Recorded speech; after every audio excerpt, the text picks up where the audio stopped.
What is the most effective weapon in LASO?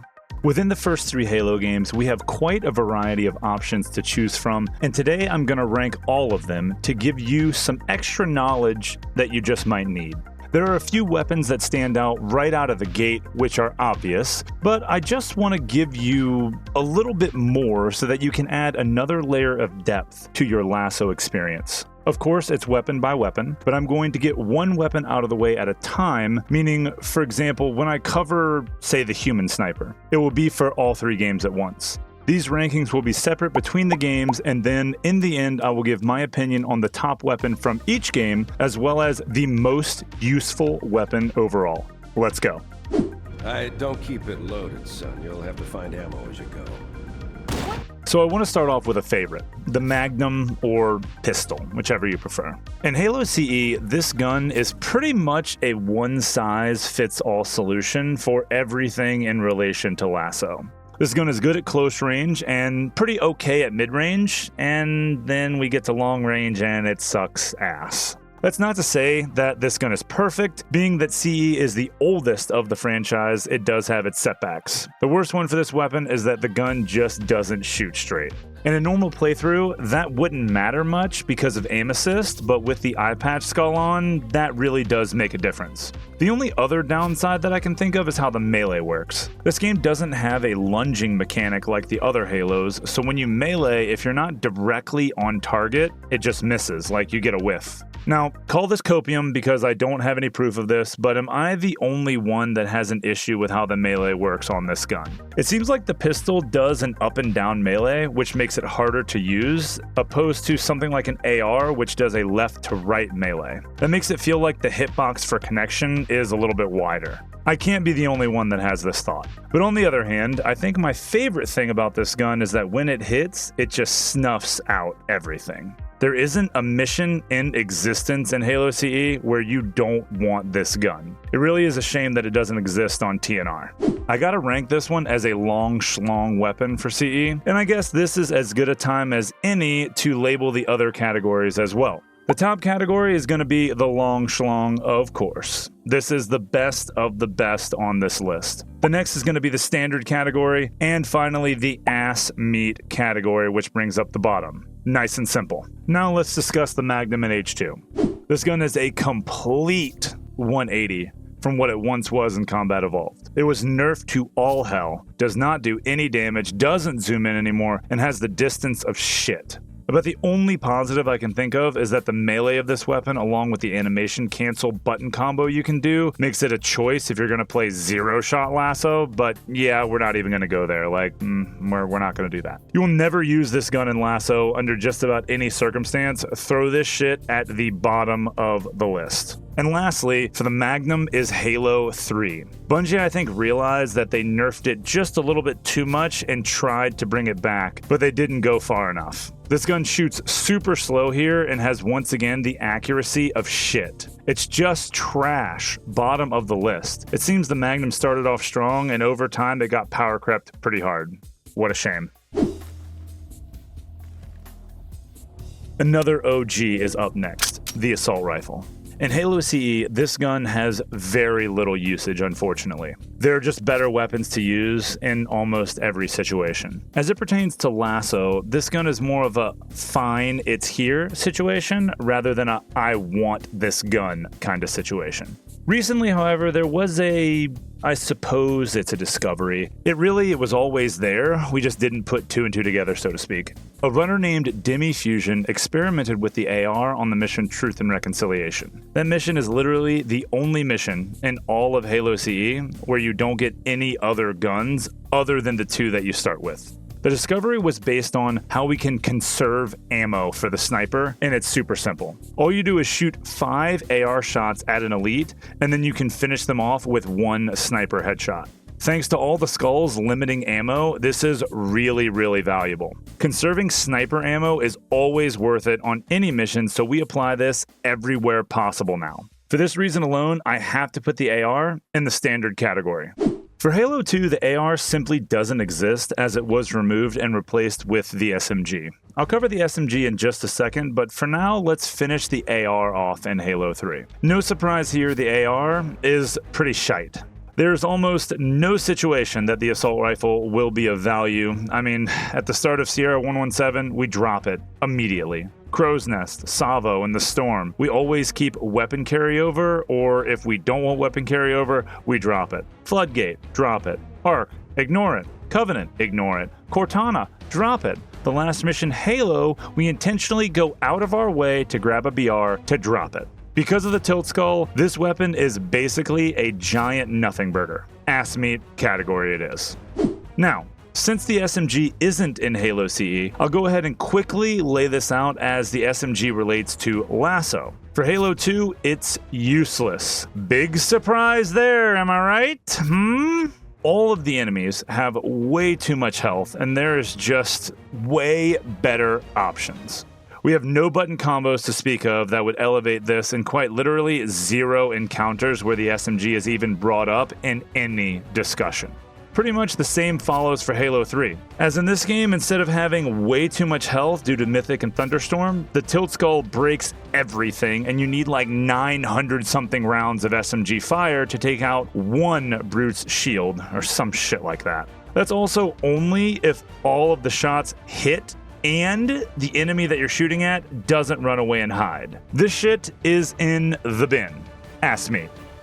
Before moving on, I feel like addressing the Covenant version of the SMG that fits right in here. The plasma rifle. This weapon is actually useful in Halo 2 and 3. In Halo 2, this weapon has two variants, the standard plasma rifle, which is the blue one, and the brute plasma rifle, which is the red one. The standard plasma rifle works fairly well for dropping shields or decloaking enemies, thanks to the assassin skull, as you can abuse head glitching when you need to. The brute plasma rifle is essentially the same weapon, but it just has a much higher fire rate. The plasma pistol is a better overall grab, but this one can be used in a tight spot. As for the brute plasma rifle, the offset for this one is that it overheats twice as fast as the original. Both of these guns are going in the standard category as they do share some basic usefulness. In Halo 3, the plasma rifle is essentially treated the same as in H2. In this game, we don't have head glitching, but still, this gun is a pretty nice shield strip choice. It also works well against taking out the Flood, as the Flood kinda just fall apart after only a few shots. In both of these games, they can be dual-wielded, which can be helpful. Overall, we got another one for the standard category. As for LASO, these are both just the middle of the pack. This brings us to the shotty. I've got one word for you. Broken. In the first Halo, the shotgun is pretty much a must-have in any situation. The damage and bullet spread hit from just about any distance. Like, obviously it has its limitations, like the best example of this off the top is at the start of 2 Betrayals, but combining the damage and bullet spread with the infinite reload trick makes this weapon a hard carry anywhere in the campaign. The only drawback that I can think of would be a glitch that's associated with explosions. This really doesn't even have anything to do with the gun itself, but it's worth explaining. I want to call this the shotgun glitch because it usually happens with the shotty, but that's just for lack of a better term. Oh my god, did I stick that guy? Oh no, it's close though. Oh my god! The easiest way to explain this is that anytime you shoot a weapon that is coded as an explosion, and at that exact same frame you shoot, another explosion goes off anywhere in direct path to you, you just die. Now, why the shotgun counts as an explosion, I don't know. Why you just fall over and die, I don't know. I've seen many examples of this throughout my time playing, of where you can be full shield, full health, with nothing near you, and you just implode because of this glitch. This goes for rockets and grenades as well, but a little bit more on that later. The counter to this is quite simply just breaking line of sight. The funny thing about CE is that, like a lot of other games, you can manipulate the in-game engine to your advantage. Now, not to go too off topic, but what I mean by breaking line of sight is just walking around a corner. When an explosion happens in CE near a wall, that explosion basically blows up and essentially stops at the wall, like the corner. With the boom skull, you would think that explosions would hit you around corners in a circular radius, but that's not the case. The explosions actually fully dissipate when a corner is involved. Later, Okay. buddy, later. That means you can be very close to set explosions, but as long as you have a corner, you can cancel out the damage. You know how like in the movies when the main character is trapped in a tunnel of some sort and a giant explosion goes off filling up the entire tunnel, but they're like tucked into a little cubby hole and they just leave unscathed? It's the same concept here. But back to the shotgun glitch. Say you have that bullshit happen. All you would have needed to do to fully prevent it is to shoot first and then go around a corner or a wall. Problem solved. Shotgun is one of the strongest and belongs in the long schlong category. Moving on to H2. The shotty unfortunately again falls off. Typically in LASO for Halo 2, you want to be close to enemies only when you have a weapon that can help you manipulate their AI. And really the only one that does that effectively, that's the sword. The damage output just isn't enough for this to even be considered, and in Halo 3 the shotgun is even more nerfed as the magazine size is cut down drastically with no significant boost to the damage output. Same song and dance here, both of these are ass meat.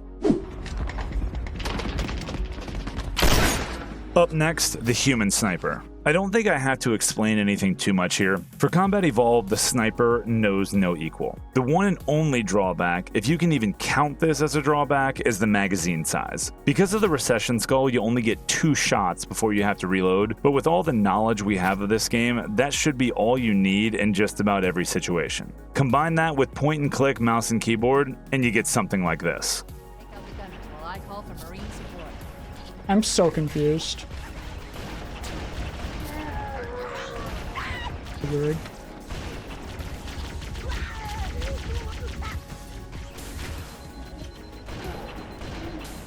That wasn't LASO, but the point is the power of the snipe. To take this one step further, CE has backpack reloading, which can give you the crucial seconds needed between reloads on the sniper. Then there's one last thing that has been slept on in every game after CE. Where the hell did the night vision go on the sniper? Where did it go? All in all, long schlong, you know it, and so do I. For the sniper in Halo 2, we actually finally have 2 of them. We got the human snipe and the beam rifle. I'll cover them both here as they are fairly identical. There's really only one difference, and that's just that the human snipe has to reload while the beam rifle has an overheat mechanic. Both of these are used in various different sections of LASO throughout Halo 2, whether it be for killing enemies or for sword flying or for something else. Distance, ammo count, damage are all pluses, and there's even the scariness factor that comes along with the sniper itself. If you don't know this already, the different weapons in Halo 2 can be used to manipulate the enemy AI behavior. Depending on what weapon you have out, you can make enemies more likely to throw grenades, for example, or you could force them to run away. Another example is with the snipers. You can bait enemies to melee you more often when you're close enough to them. This can buy you some extra seconds of survivability when dire situations arise. Specifically with the beam rifle, you get the ability to overheat the weapon. Most of the time, people think of this as a bad thing. Trust me, it's not. When an overheat happens, there's a mandatory character model animation that occurs. We can abuse this animation when timed correctly. When properly done, you can use this to throw 2 grenades at the exact same time. Combine this with Sputnik and Black Eye, and this is where the magic happens. This can be used to break out of bounds on specific missions as well as launch enemies into oblivion. Of course, the snipers go in the long schlong section. How could they not? As for the snipers for Halo 3, we have exactly the same as H2. The human rifle and the beam. Unlike Halo 2, when LASO comes into play, these weapons and how useful they are drastically changes. Starting off with the human snipe. It's unfortunately useless. Tilt Skull breaks almost every single human weapon. I'm almost positive that not even a full clip of human snipe being emptied into a singular brute via headshots takes out his shields. That is the most ridiculous sentence I have said so far this video. Cool. Yes, it can still be used to kill the grunts, but that's just not enough to make this weapon relevant. Ass meat we go again. Fuck me, dude. The beam rifle. Yes, the beam rifle makes its way into the standard category. Being that the scariness factor seems to be all but gone from Halo 2, and since we have no sword flying in Halo 3, this gun is used a lot less. It's got a 20-round clip and does wonders against brute shields, but it's just not a one-size-fits-all. Let's finish out the human weapons for CE. The last one we got is the rocket launcher. I really don't feel like I need to explain anything here. Even though the recession skull makes it so you only get one shot per reload, that just doesn't matter. The infinite reload glitch along with the boom skull makes this weapon useful everywhere it's available. The only drawback, like I said earlier, is with that explosion glitch that auto kills you on some bullshit. Even with that in mind, this one is for sure a long schlong. And that sounds fucking... okay. Alright, let's go on to H2. Moving on to H2. The rockets only get better from here. Being that we have the Sputnik skull and overshields, as well as more ammo and sword flying, the rockets are a godsend. Anytime you see this weapon, it's getting grabbed. Period. And there are still 3 other fairly significant benefits from the rockets. They have the scariness factor towards lower class enemies. They have a manual lock-on to flying vehicles, or any vehicles for that matter, and they actually do more damage from a melee than, say, a sniper or a pistol. You can take that even one step further and jump in the air and melee down to get an additional damage boost. Obviously, this is a good weapon, top of the category it goes. Now, while I'm here, I'll take a little bit more time to talk about the Covenant version of rockets, the Fuel Rod. Essentially, everything just stated applies to this gun as well. A few slight changes, though, are that the Fuel Rod doesn't have quite as long a range as the rockets. It also does slightly less damage, but it comes with a 5-round clip, and the bullets actually curve to follow the target. It's not a hard lock-on, but still the guidance helps. Same thing. Top of the category it goes. Unfortunately, that's as good as the rockets get. Once again, the tilt skull in Halo 3 kills the rocket's viability, and it no longer has the manual lock-on. I am a broken record at this point with the tilt skull. The thing is killing me. Now granted, this weapon is still good in Halo 3. It can for sure be used to take out a whole bunch of grunts at the same time. However, it takes 2 rockets just to take out 1 brute's shields, and that just sucks ass. On the other hand though, rockets do shit on the flood. 1 rocket takes out every single kind of flood. Really, the only other thing I can think of that's relevant when discussing rockets is how idiotic the Marines are when wielding them. I hate this. Oh my god. That's why I didn't say anything, man. Oh my god, watch this guy here. Oh my... I can't really hold the weapon accountable for that, but there is a significant difference in just how stupid the Marines behave when they have the rockets specifically in Halo 3 as opposed to the other Halos. All things considered, I have to put this one in the standard category. They're teetering on being long schlong, but like the bottom line, the Marines put a major drawback on it. The Fuel Rod, on the other hand, this weapon does wonders. No tilt skull to hold this one back, and no Marine allies to screw it up. It still has a 5-round clip, as well as the guidance to slightly track enemies. This one is a weird one though. Throughout the run, the Fuel Rod pops up several times, but of those times that it's available for use, there are just better options. I can only think of 2 major uses throughout the run, but that's it. One is on the Covenant to kill 2 hunters at the bottom of the 3rd tower, and the other is to launch a Warthog over a wall on the final mission Halo to skip some triggers. I'll explain the better option here in a few, but for now, this one goes in the standard category as well. So this is it for Halo CE for now. Kinda hard to believe that on paper, we literally only have 5 weapons to use throughout the entire campaign. 4 of them are really good in most situations. It's just a shame that the foreign skull limits the sandbox so much. I mean, we literally don't get the green gun, needler, or plasma rifle, and that doesn't include the weapons that we can't use at all. No sword, fuel rod, or flamethrower for CE. The only other option is grenades, but I'm gonna put all of those together after we finish going through the weapons. So let's continue on. As there are only 4 other human weapons to cover, one of them is in Halo 2, and the last 3 are of course in Halo 3.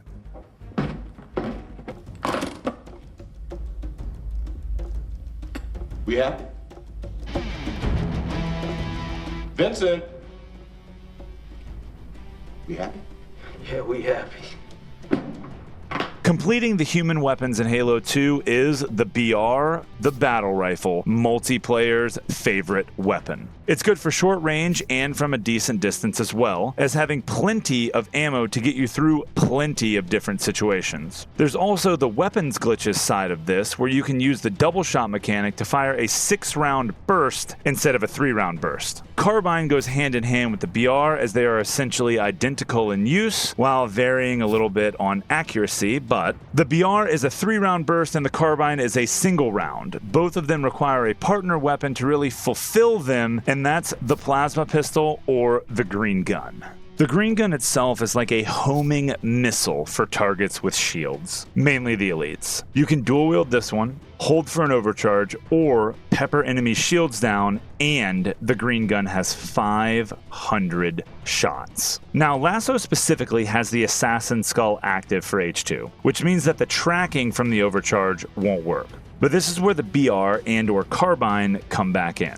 Using those ranged weapons, you can knock off the enemy's camo with 5 to 6 shots, then switch back to the green gun for an overcharge. When done correctly, the charge will track and knock out the remaining shields, so you can then switch back to the precision weapon and clean up this kill. All in all, these 3 weapons go hand in hand, but for that reason specifically, I have to list them in the standard category, being that when they stand alone in LASO, you just need more. As for Halo 3, the BR and Carbine are just busted. The tilt skull still negatively impacts the BR drastically, but with how overpowered the BR green gun combo is, it just doesn't matter. Literally almost every situation can be solved with a BR green gun duo. Say you got a bunch of brutes, doesn't matter. Position yourself near a wall and lefty peek the wall. Fire the green gun and then hide briefly. When the green gun is about to hit the enemy, pop back out and boom. That's all it takes. The reason that you want to hide yourself after firing is because the brutes are less likely to move if they can't see you.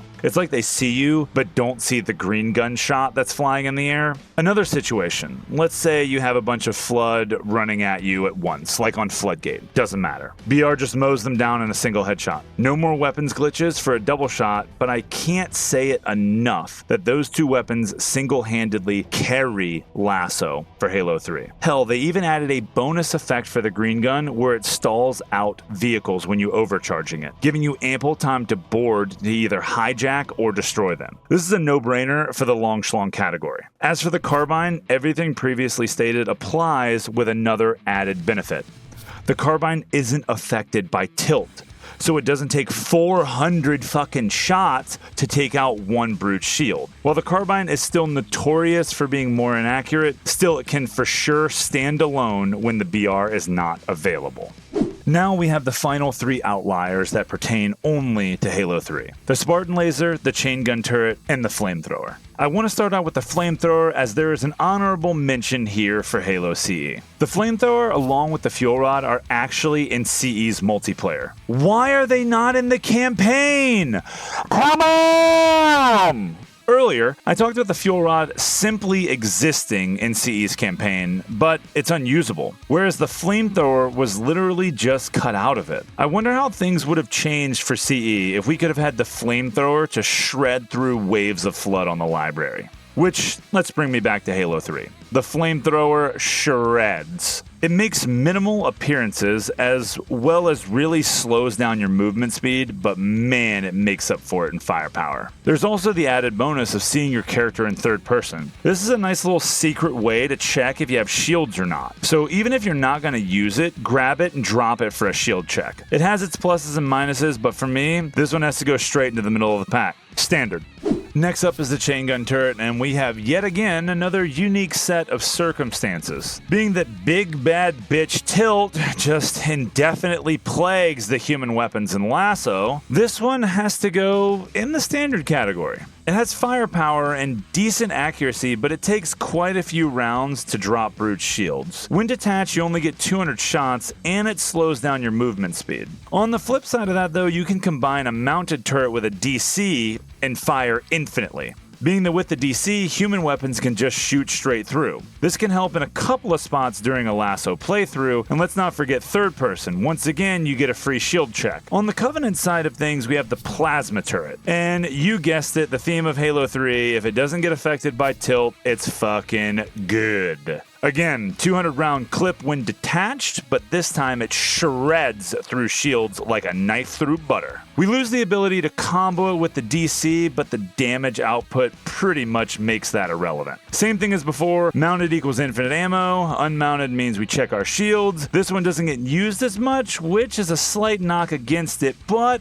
overall I still think when it's in use, it has very few equals. The last of the human weapons is the Spartan laser. This weapon shines mostly on the final mission of H3, where we kill Johnson twice and force him to drop an infinite ammo laser. The normal laser has basically 5 rounds with a slight workaround. This can be done with any weapon, but it's more so used for weapons like this. Once you get down to 1 shot left, you can give the laser to any teammate and then kill that teammate. When they drop the weapon, the game will automatically re-roll the amount of ammo the weapon has, and thus you can get a few extra shots. This is quite helpful in LASO, as a mythic skull can be quite annoying. Another little snippet of info for the laser that can help you in your playthrough is that if you carry a skull all the way through the mission Cortana, you can force the game to spawn you with a laser instead of a normal weapon for carryover on the final mission. The laser does have to charge up before each shot, and it does take some skill to use effectively, but the last little knowledge drop is a sweaty multiplayer one that can be used in campaign. When charging the laser and firing it, essentially there's a giant beam that comes out of it that connects the laser to an enemy. Like, very briefly, it's just, point A to point B connection. This is only important because if you swipe your aim right as you fire, you can spread that focused beam to more than one target. This does require really high sensitivity and is not accurate at all due to the small time window once the laser is fired, but try this out and let me know if you can get this to work. It might surprise you. I think I have to put this one in the long schlong category. I wasn't going to at first, but thinking about it all the way through, I just feel like the laser is unique enough and versatile enough to just barely creep up into that spot. Before we get into the rest of the Covenant side of things, I want to put the skulls into this equation. Now, these are just Easter eggs, and they really don't have a major impact on LASO as far as damage output in either Halo 2 or 3. As in CE, you can't even pick them up. All you can do with them is run up to enemies and melee. In Halo 2, on the mission Gravemind, you can grab the Anger Skull, and this specific skull is coded differently than the rest. Once picked up, it can't be dropped, and it becomes your third weapon. As mentioned just a few minutes ago, the weapon carryover between Cortana and Halo. The difference in this one is that this carryover trick works on different missions to force different weapon startouts. The skulls do have that damage boost like the heavy weapons do in H2, while in H3 you can actually use them like equipment to jump off of them.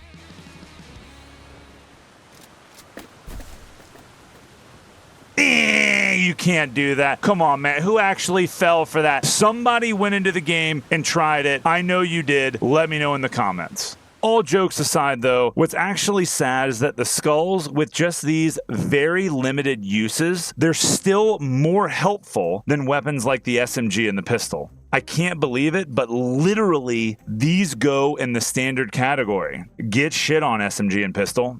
As we've already covered the plasma pistol, rifles, fuel rod, beam, carbine, and plasma turret, here's what we got left. We have the Needler, Bruteshot, and Sword for Halo 2. And for Halo 3, we have those 3 plus the Hammer, Spiker, and Mauler. So the easiest first, the Needler.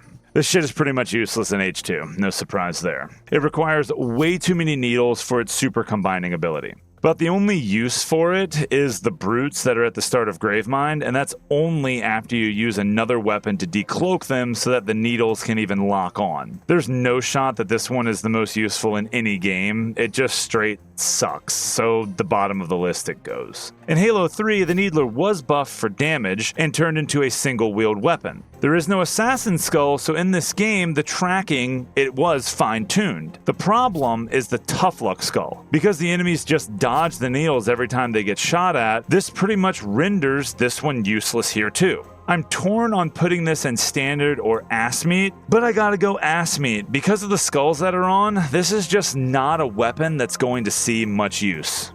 Next is the Bruteshot for H2, and man, this weapon is already a top pick. First off, the bayonet on the Bruteshot is super useful for meleeing grunts and jackals for shields. Even with the Mythic Skull, they still die in 2 melees, so we get a nice little BXB action in there. This is also a scary weapon, so you can use it in certain situations to manipulate AI into either running in fear or into retreating. The other side of this weapon has to do with how it complements the Sputnik Skull. You can use it by itself or with a grenade to get into advantageous positions, as the Bruteshot shells themselves don't damage you that much. Well, unless the enemies have them, then that shit's kinda annoying. This is definitely a top choice for LASO, it's just a shame that you get it so late in the campaign. For sure this goes in the long schlong category. Now for Halo 3, this is actually one of the few weapons that has a definitive scariness factor in this game. The Bruteshot has a few more shells to fire per clip, and it's used in similar ways as in Halo 2, especially against the Flood. In most situations, either one melee or one shot will just kill the Flood. The only exceptions to this are the shielded combat forms, as it seems they always have randomized health. And of course, you can't like shoot one Bruteshot shell at the tank forms, like don't kid yourself. Still, all in all, long schlong it is. This one is pretty much a no-brainer.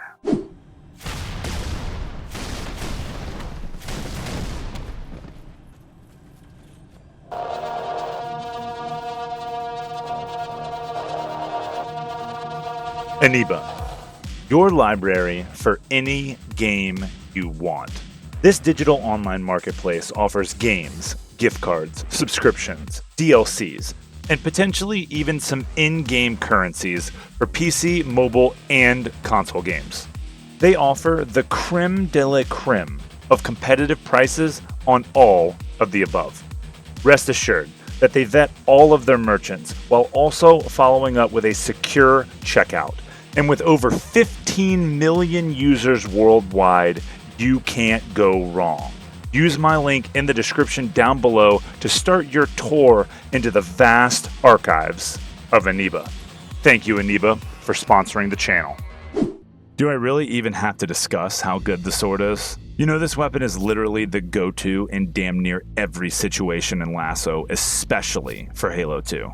It's got the scariness factor, it's got sword flying, it's even got a break for the blind skull. The blind skull is one of those skulls that makes people feel a little uncomfortable, but the sword literally has small lightning flashes that give you a little outline on screen as a resemblance of your weapon. This does add a level of comfort, which makes playing this difficulty easier. The most effective thing about the sword comes from its lunging distance, even with the assassin skull on. This weapon is a really nice counter for white elites, as you can manipulate their AI and then slash them once with the sword. Thanks to the Sputnik skull, they will get turned around, and that sets you up for an easy backsmack. I can't praise this weapon enough. In H3, the sword was nerfed, but only a bit. It retains its scariness factor as one of the few, as well as the little workaround for the blind skull. We lose sword flying as well as the quick switch that we get in H2. All this is simply just the delay when switching the weapons. As in H2, you can switch instantly. In Halo 3, you have to fully wait for the weapon to be drawn out before you can slash with it. This doesn't fully count, but I feel like it does deserve a kind of honorable mention. You get his Arbiter. He's an AI teammate here, and you can force him to draw his sword. Let's just say the Arbiter shits on everything with the sword out. Yeah, the sword is just OP. Top of the list. Both categories. So the Spiker, useless. I don't need to go into any further detail, as this weapon was literally added into the game simply for the AI to turn Master Chief into mush. This weapon has no business being that strong in enemy hands, and then when you pick it up, it just sucks ass. Ass meat. It is. Put it there. Permanently. You suck. Next, the Mauler, the nerfed version of the Shoddy. In accordance to LASO, this is kinda the same as the Spiker. It can be dual wielded, but it's just not powerful enough to be used. Tilt makes this a weird one, I'm fairly sure, and it's just annoying, as when you have it, it sucks for campaign, but when the enemies have it, you get shit on from a mile away. Once again, ass meat. And that brings me to the hammer. This weapon almost matches the sword from Halo 2. Its uses span a different range though. Instead of flying to enemies, we use the hammer to smash objects into our character model, and those objects launch us long distances. Cowbell does make this a little weird, but with the right lineups, you can make it work. The weapon has a nice little lunge to get closer to enemies, as well as a shockwave to kind of make the enemies flinch. If you hammer a tank form, he'll lift up one of his arms and attempt to kind of like block his face like a shield. It can also be used to gain a little bit more height to make moving through some of the scarier spots of the LASO campaign that much easier. You simply jump and swing the hammer looking down, and that gives you just a little bit more height. We also use this to move objects like the hog on the final mission. Oh, God, we're out of here, dude.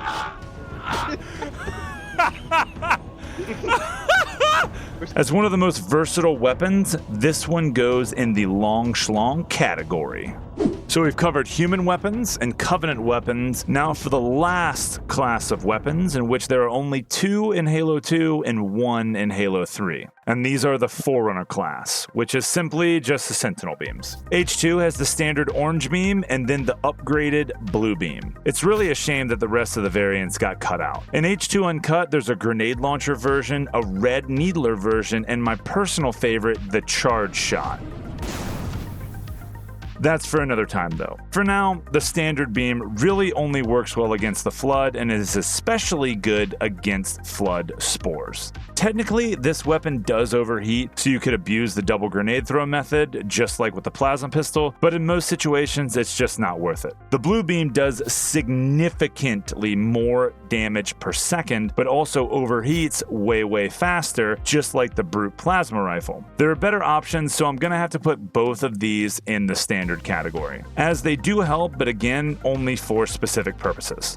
The Sentinel in Halo 3 was scaled back to only the orange beam and also does not have that overheating ability anymore, so no more double grenades here. This weapon can take out shields relatively easily, however, the green gun will always just be superior. If you run out of green gun, this is a good alternative, but only in that situation, which is few and far between. Being that it does do a good job when absolutely required, I'll rank this one as standard. Good enough. And that brings all of the weapons to a close. But I do still have the grenades, and I do want to at least mention them in this video. In Halo CE, we have mainly only frag grenades. There are 2 specific missions where you spawn with plasmas, but thanks to the foreign skull, the plasmas are mostly useless. It's rather a shame because the plasmas are so much more powerful than frags, it's no wonder they took them away. Woo! 343! We took away what you can use! Woo! There is one strategy though, right at the start of TB, where you can throw one of your plasmas and then follow it up with a frag grenade. You use the frag to launch the plasma in the air and take out 2, 3, or sometimes even all 4 Sentinels at the same time. Thanks to Boom, this really cuts down the difficulty here when done right, because fighting Sentinels with only a shotgun is horrible. Frags, on the other hand, are abundant throughout the campaign, and even though they don't do as much damage, they still are at the top of the list. Of course, combo explosions can kill you pretty easily. It's still a good trade-off for just how useful they can be. Both of these grenades are long schlong in it for sure.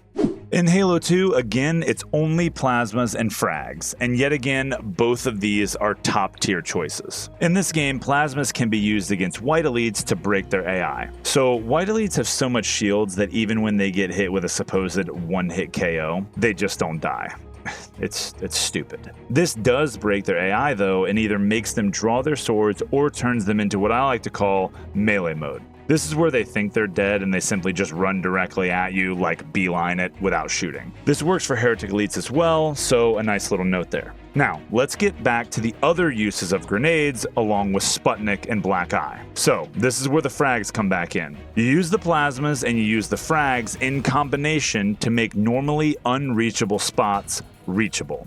The 2 different types can be used in the same fashion as in CE, when you throw a plasma first and then follow it up with a frag grenade for a bigger, better explosion. Due to the plasma grenade's long fuse, it gives you enough time to do both without having to do any glitches or trickery. Lastly, Halo 3 is the first installment to bring in a few more types of grenades. We have the traditional frags and plasmas, but we also now have spike grenades and flame grenades. So frag grenades, they just suck due to tilt. Not much more there, as there's only a couple of spots where a grenade jump would even be handy anyway, so ass meat. Plasmas can be used to stick enemies and force brutes to berserk, as well as either kill flood forms or force the pure forms to mutate, buying you any time that you just might need. Spike grenades have the exact same effect, albeit with one caveat. Nothing on the right, this guy, yep, easy kill. Oh my! I'm pissed. The spike grenades actually release spikes that bounce off walls, and holy shit, those things are terrible. Just one spike from a spike grenade can kill the player, even if the player has full shields. Overall though, both of these I feel go in the standard category for H3. These are not as useful because in this game we just have more options. Then there's the flame grenades. These nades literally kill any enemy they land on. All you do is throw it, it explodes, putting fucking fire everywhere, and then the enemies burn to death. See you later.